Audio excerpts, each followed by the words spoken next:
even as we assess current needs and determine the best course for the successor agreement.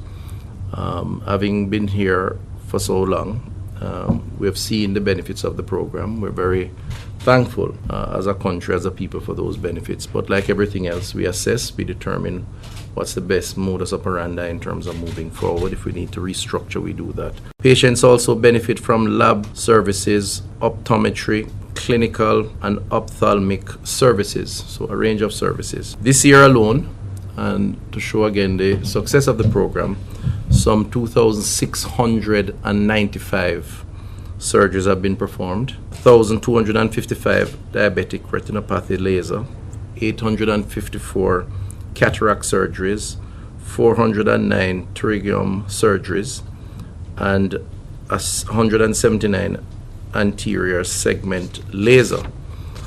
So this is to say thanks to the team in recognition of the services of Cuban professionals with whom Jamaica has been provided over time.